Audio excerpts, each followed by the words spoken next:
Hello, and welcome back to season 2 of the More Than Business podcast. I'm Robin Kinney, your host, and we are back. Season 1 was a couple of years ago, and so I took a bit of a break because life happens and I needed to focus on other pressing issues and things that were a bit more important. But I am so happy to be back because now I have a whole notepad full of topics to talk about this season. And as you know, the More Than Business podcast focuses on the intersection of entrepreneurship and wellness. Some of the lessons I've learned along my journey. I'm going into my 8th year of entrepreneurship and things that I wish someone would have told me. And I am so grateful to have different people in my life who have poured into me. And so I want to extend that and keep that going and share what I've learned, over these past few years with you as well. So, welcome back. And if this is your first time listening to a More Than Business podcast episode, welcome. I'm Robin. I own 2 businesses. I am a mom of 3, and I'm happy to be here, and I'm happy to share the information and the resources and the experiences that I've learned over the years. And so, just a quick recap, the More Than Business podcast started really because I wanted to share with people and use the power of podcasting my journey as an entrepreneurship, some real life examples of obstacles and how I was able to overcome those obstacles, but also share some resources that I discovered throughout my journey. So that's where the More Than Business podcast came from, because I looked at it as people think, oh, you just start a business because you have an idea or you have a product that you want to get out to market or you're passionate about something. And yes, that is why you start a business. But really, it's more than business. So much comes up as you're starting your business, as you're growing your business. And so that's what this podcast is all about, digging deeper into those things that come up, for you. And so this season, I'm excited because over these past couple of years, as I was taking a break, I was continuing to have ideas, as most entrepreneurs have. You have a ton of ideas, of course. And so I just kept a notepad and I just kept writing, kept writing, kept writing. So I have a whole notepad full of ideas to share this season. So if you haven't subscribed to the podcast, make sure you subscribed here on our YouTube channel, but also make sure you subscribe on your favorite podcast player, because once a new episode drops, I want you to be the first to know about it, A, and B, I want to hear from you. So you can always go to our website, and I'm going to put the link in the show notes of what that website is, and leave us a voice note. And you can be part of the podcast and share maybe some of the experiences that you've had or something that resonates with you that I share. So, season 2, episode 1. Today's episode is about the inner work that you do as an entrepreneur and why doing that inner work is important for you to be successful. So, let's just level set here.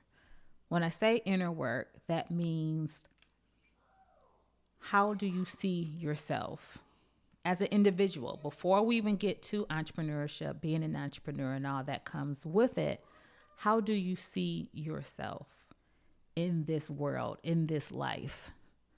So some of the inner work that I had to do, because being an entrepreneur is going to bring up insecurities, it's going to bring up past traumas, it's going to bring up things that you maybe haven't even had time to reflect on.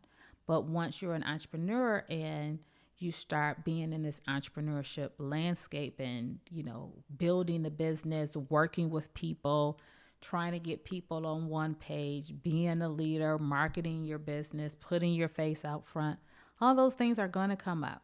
So today's episode, I'm going to dig deeper and share some of the inner work that I had to do personally as I continue to evolve as an entrepreneur.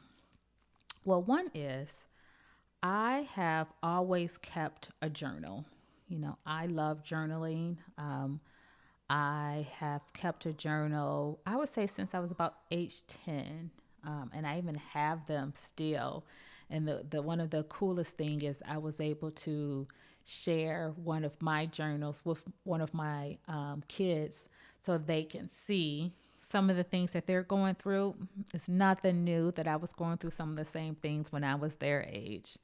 But journaling is so important because you're able to get everything out of your head and onto paper. So when you're a busy individual and your head can get cloudy, it's hard to be a visionary. It's hard to just listen to your own thoughts and get calm when you have so much stuff in there. And I'll give you an example. So I was talking to another mom at an event recently, and she was saying that, gosh, the kids are out of school and every day, I'm trying to come up with ideas to keep them busy, keep them entertained, taking them to museums and all that fun stuff. And I told her, okay, this is what I do. Back in April is when I started planning our summer. So I asked, my kids, is there something you would like to learn this summer? Something you would like to experience? Let me know. And then we start looking at camps. So I have mapped out just like an old school calendar in our kitchen, June, July, and August. And I have each week what they're doing that week, whether it's a camp, whether it's a family vacation. And I also leave some weeks that are just open to spontaneity because I don't want them to be overscheduled. I don't want to be overwhelmed because, hello, someone has to drive them to all these different activities. So some weeks are open. They may spend some time with extended family members. That may be a week where they do some volunteer work. That may be a week where we just take in some movies at outdoors, at the park, So you want to leave some space in there for fun. So not everything is scheduled. But as far as camps and things that we want to make sure they experience or things that they want to experience, already pre-scheduled. So if someone comes to me with a question of what am I doing this week? I'm just pointing at that calendar. That's the calendar. That's what we agreed upon. And that's what's your schedule. But if there's something new that you want to do, we can look at one of the free weeks. So I mentioned that because it's a way to get everything that's in my head, everything that they want to experience out of their heads, and put it down on paper. So now we're all looking at the same information in black and white. And now we can be free to relax and have a good time and have a great summer. So journaling is that for me as a person. I still keep a journal. I don't write every day, but I do jot down from month to month what I'm experiencing that month. Something that I'm looking forward to. I always like to look forward to something. And then things that are challenges for me. What am I experiencing that's a challenge? Just getting it out of my head and down on paper so I can just kind of look at it, and you'll never know how therapeutic it is to just write something out. And then it's down and you say, okay, now I can kind of take a deep breath and we can think about and feel and welcome the next steps. I won't say think about the next steps, welcome the next steps, because to every problem there is a solution. It's just getting it all out of your head, mapping it all out, and looking at it in a way that's solution oriented and not problem focused. So that's my first tip for anyone who is considering entrepreneurship, an existing entrepreneur. You have to do the inner work because everything is going to come up as you grow in your business, as your business evolves. So keeping a journal, Keeping a journal for me has been um, a definite game changer. But you see, the journey of entrepreneurship begins not with a business plan, but with a deep understanding of oneself. Your self image is the lens through which you perceive challenges and opportunities. So important. So as your business grows, and challenges are going to come. That's just natural. That's just life. That's how business evolves. But it's how you react to those challenges as an individual. Because although you're an entrepreneur, you're still a person, you know. But once you've done that inner work, you'll be able to ride those waves instead of being overrun and overtaken by those challenges. One thing that comes up a lot when we're talking about entrepreneurship and as people start to evolve and as your business grows, people start talking about imposter syndrome. If you've done the inner work, like the true inner work of your insecurities, of past traumas, imposter syndrome won't affect you because you will know, yes, I do deserve to be here. I am qualified to be in this room. So anything or anyone that says something different, that's just not my truth. That may be your truth, but I'm not accepting that once you've done that inner work. And one way to do that, again, is by first keeping a journal. So that is my first step of doing that inner work. And I'm just going to my notes here.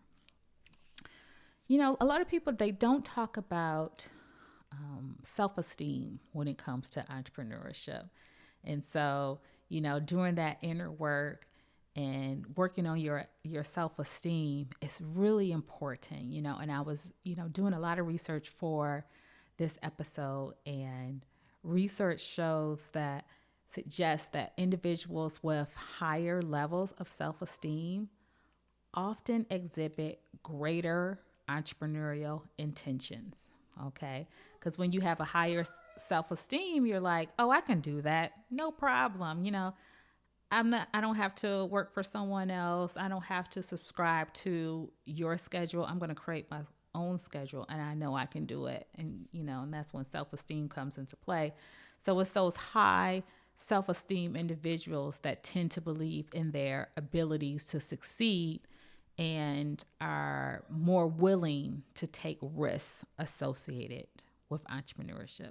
And entrepreneurship, my friend, is all about taking risks. Like, what's next? What am I going to do next with this business as these challenges come? How am I going to ride those waves and be able to get on the other side of this challenge? But also, when it comes to those challenges and risks, being resilient, that resiliency, I look at resiliency as a muscle. It's a muscle that you have to sometimes flex because this is life and things happen in business and things happen in life. And, there's no greater occurrence that I can think of when it came to when I had to flex my resiliency muscle than the pandemic of 2020. We have a brick and mortar location, and when the stay-at-home orders came, we could no longer be in the same room as our customer. So what happens? What do? You still have to generate revenue. So that gave us the opportunity to reflect on how do we want to continue to serve? How can we continue to serve? And to every problem, there is a solution. That's something that I always go back to. To every problem, there is a solution. So for us, that meant creating a digital course. And I'm going to put the link to our digital course. So someone who's interested in starting, a podcast, for example, we created a digital course so that people who were aspiring podcasters could learn about podcasting, and actually start podcasting now versus having to wait until our doors were back open. So that's one thing. And then we created our Motor City Woman planner. So a physical product that we could ship out to people to keep them organized in their podcast journey. So these are things that, we were able to come up with so that we can continue to serve our audience. We didn't want to say, okay, well, we have the stay at home orders. We can't do anything. Nope, there's always something that you can do. There's always something that you could provide. And on the other side of that pandemic and going through that obstacle was a greater opportunity. So now we have customers in other states, and we hadn't even thought about how to expand our business to other states until the pandemic forced us to think about that. So that gave us the opportunity to flex that resiliency muscle. And that's something that you must have. That's some of the inner work that you must do, is increasing your resiliency. So when obstacles happen, when challenges happen, and they will happen, no matter how much planning you do, how structured you are, that's just life. That's okay. And it's going to happen. You have that inner work already done. So you can say, okay, this is happening. I accept that this is happening, but this doesn't mean that my business revenue is going to decrease. It just means I need to find a different way to serve my customers. And you can always come up with something. Now, also, when we talk about the inner work and your self-esteem, one thing that I touched on previously was being able to take risks and being more willing to take, I'll say, calculated risks, of course, and pursue opportunities. When you've done the inner work of knowing who you are, how you want to serve, how do you want to leave a legacy for your family, for your community, for your people, then and you feel more comfortable, I'll say, pursuing opportunities when you've already done that, because you have that vision in mind. Okay. How many people out there have a vision board? Okay. I love a vision board. I've had different vision boards over the years, really, and they change because things come to fruition and you move on to something else. But my current vision board on there has like some big goals, big goals, whether it's professional, whether it's personal, and relationships. And I know there are things on my vision board that I'm not going to be able to do by myself. There are things that on my vision board that don't really make sense. Like, well, how is that going to happen? I don't know. This is just a vision that I have, so I put it on my vision board. But I know I'm not going to be able to get there without taking calculated risks and pursuing opportunities and making those bold decisions too. Sometimes you're like, I'm doing it and let's move forward. And this podcast is a reflection of that. I had all these ideas in my head. I start writing them down.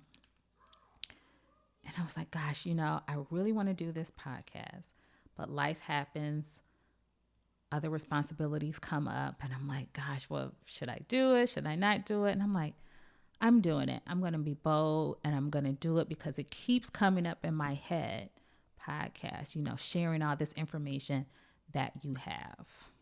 And so that's what brought us here. But being bold and pursuing opportunities and having that confidence. So I don't see a lot of articles about confidence in entrepreneurship. It's always about, this, the profits and, generating revenue, your financials and marketing. But it's that inner work that I was like, gosh, I really want to dig into that inner work so that you can show up as the entrepreneur and as a business owner, but taking a few steps back to get you there. So sometimes you have to take 3 steps back to take 5 steps forward. So hopefully, you're getting that information, and you will get that information on this season of the More Than Business podcast. So next thing I want to talk about is when it comes to that inner work, and you have to journal, you're doing reflection, you're doing visualization. I love visualization. I mentioned my vision board, but visualization is something that I do every single day when I wake up in the morning, and I really don't use an alarm. I wake up because my body rhythm, it knows when to wake up, and sleep near a window. So you have the daylight that wakes me up. But that visualization is important because I look at visualization as a way to stamp in your mind in creating your own future. Okay. And I'll give you an example. So when you're just waking up in the morning, you're not completely up and you're still kind of groggy. Visualizing how you want your day to go, actually seeing it. If you have things on your calendar, seeing yourself walking into that meeting, presenting your business, getting that contract, shaking hands, and being as detailed as possible. And that's something that I learned. When I'm visualizing, I'm thinking of, what I'm wearing, what the other person's wearing, the weather, what I'm hearing, what I'm feeling, all of the things. So visualizing your day before it starts to train your mind of, this is what my expectation is. This is what I'm anticipating. I'm going to have a great day. That's when I love when people say, make it a great day. Don't have a good day. Make it a great day. Focus on the positive. And now this podcast is not one where it's just Pollyanna and everything's roses. No, there's been some challenges in my life, and I'll share some of those things with you.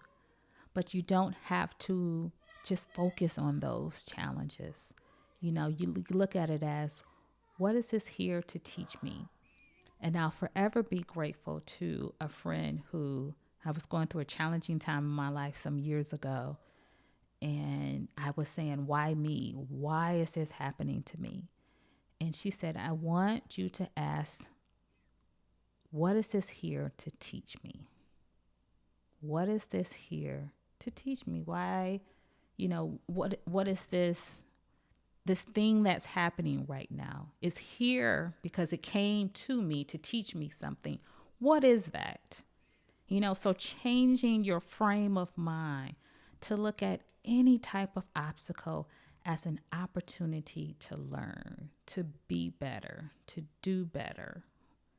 And when you're visualizing, you can look at it as, okay, today I have this on my calendar. I have this on my calendar.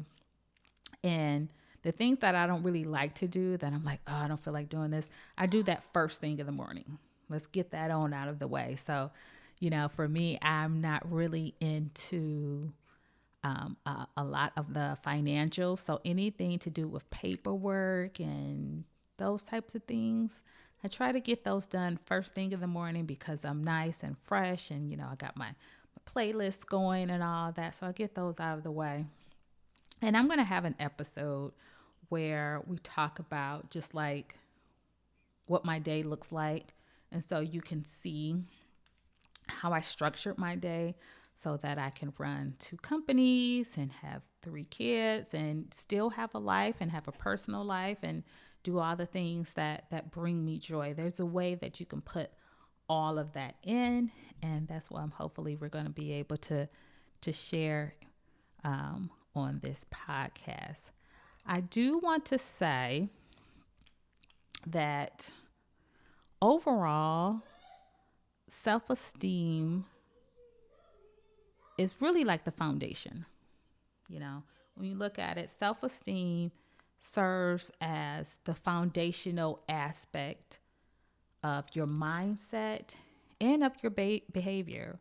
Because when you have self esteem, there's certain things you're not going to go for. There's certain things you're like, even if it comes into your mind, you're going to check it at the door. Nope, that's not true. You say, oh, you can't do that. Yes, I can. I can do that. Right before I started recording today, I had everything plotted out. And I was like, gosh, do I really feel like doing this? Or do I just want to go sit and, watch TV or do something else that needs to be done? And I stood up and I said, I can and I will. I can and I will. I can and I will. Got back, in my seat, set my microphone up, and here we go. So having that mindset and followed by that behavior of this is something I'm passionate about, this is information that I think will serve others, is a no-brainer of, okay, I can and I will. I need to get this done. But that self-esteem is important, and having a clear intention of what you want to do. So even before we get to the business, knowing that I have to work on myself, my confidence, my resiliency, and then how I navigate challenges is important.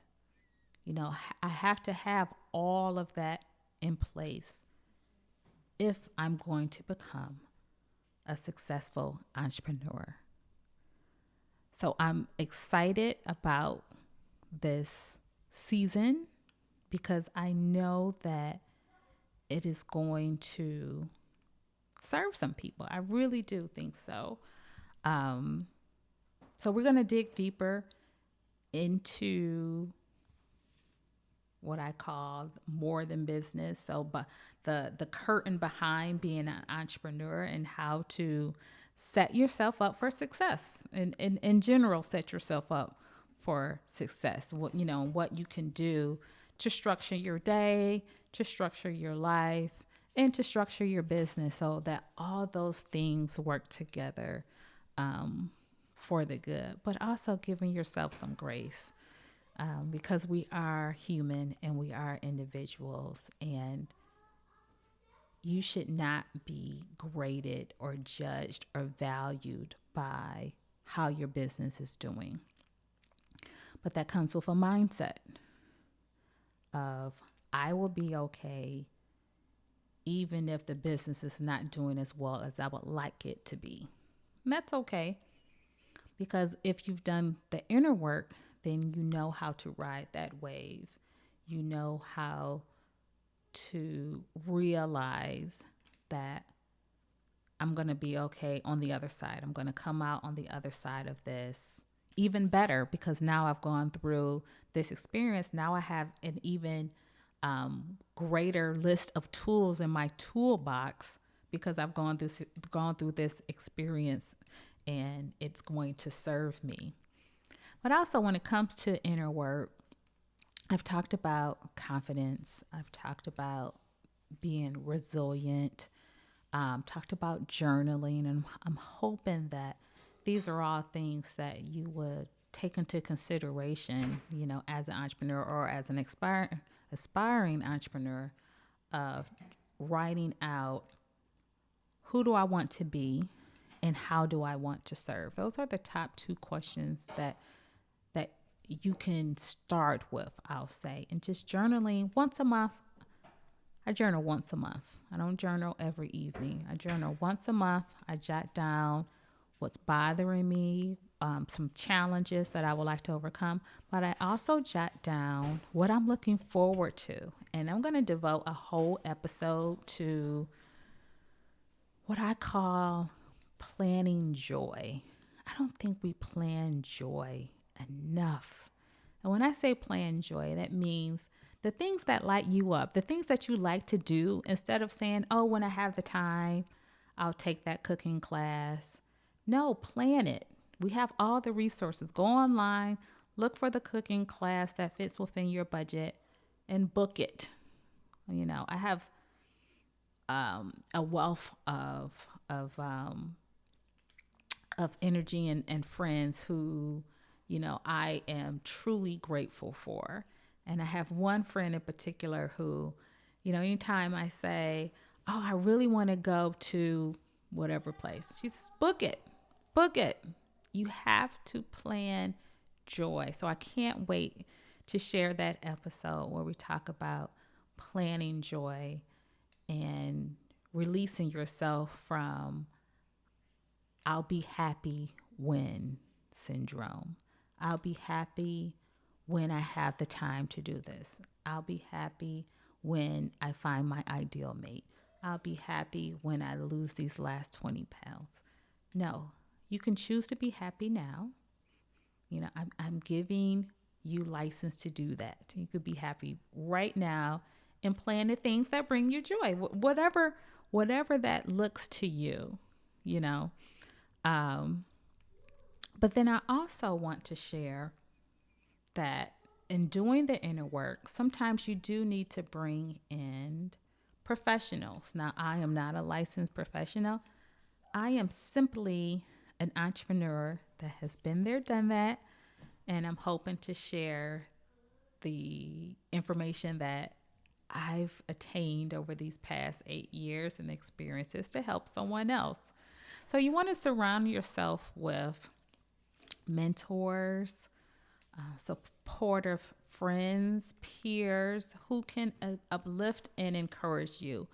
I have one mentor who I've had for many years. She's been with me throughout my entire entrepreneur journey. She was there when I first started, and she has been a godsend for me because she's someone who I can just bear myself and say, I'm struggling. I'm not doing well. And, she listens and solution oriented. Okay, if you want to do this, this is what we're going to do, and she gives me the tools. And a lot of times it is things that I already know I need to do, but I just need someone else to say it for some reason. And we've all been there where you're like, I know what I need to do. I even know how to do it. I just don't do it. I just won't do it. And you need someone else to say, girl, you're qualified to do that. Go ahead and do it. And so she's that for me. So identifying a mentor, a peer, or just a supportive friend who can not only be a listening ear, but you need someone to say, okay, now we're going to do it. We've talked about it enough. We're going to do it. It's time for you to do it. Okay, so cultivating that strong support network that not only provides guidance for you and encouragement, but also some perspective during those challenging times to get you through. What's that old African proverb? If you want to go fast, go alone. But if you want to go far, go together. Okay, something along those lines. So having someone there to help you, to be a listening ear, but also to encourage you and to get you going is super, super important. So welcome to season 2 of the More Than Business podcast. I'm excited for season 2. We have a lot in store. So if you haven't already, make sure you're subscribed to our YouTube channel and also subscribe to, wherever you're listening on your podcast player, because we have a lot in store and I don't want you to miss not one iota of it. Now, we do have a way for you to add your own voice to the podcast.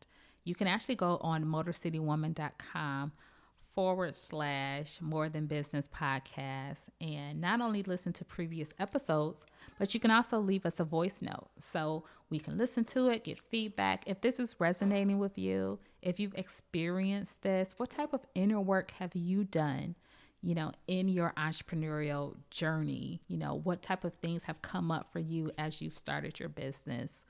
We want to hear from it. We want this to be a conversation, you know. So until next time, may you be happy, may you be healthy, may you be at peace. I'll see you next time.